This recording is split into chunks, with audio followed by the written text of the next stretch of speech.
Okay, page 6, section 19. In my previous video, we talked about mediation. Now we're going to talk about the paragraphs B and C of section 19. If seller defaults in performance under this agreement, buyer reserves all legal and or equitable rights, such as specific performance, which I covered in the mediation video. So if you didn't understand that, go please watch the mediation video.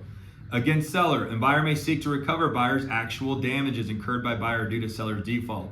Very powerful language right there. I'd highly encourage you to read that a few times if you're reading along your contract as you watch these videos.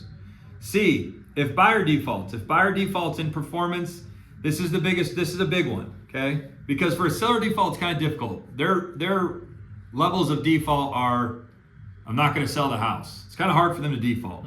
But the buyer can default by not buying the house, not abiding by certain contingencies, not closing on time. Now, the buyer can default in lots of ways, not ordering the appraisal on time, et cetera, et cetera, et cetera. If buyer defaults in performance under this agreement, as seller's sole legal recourse, educate your sellers, as seller's sole legal recourse, that means as seller's only relief, seller may retain as liquidated damages the EMD. In this respect, the parties agree that the seller's actual damages would be difficult to measure, and that the EMD is in fact a reasonable estimate of the damages that seller would suffer as a result of buyer's default. So when you're understanding what amount of EMD to accept, that's really the conversation. If this house is off the market for 45 days and they cancel and we take the earnest money, does that cover all of your damages for loss of marketing time?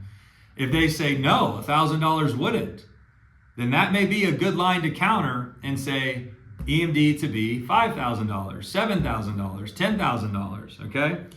So the only amount of recoverable damages by a seller is capped at the amount of the earnest money deposit. That is what this says. Seller understands that any additional deposit not considered part of the EMD in section 1B herein will be immediately released by escrow holder to buyer. It's a little bit unnecessary to go into, period. So that's it.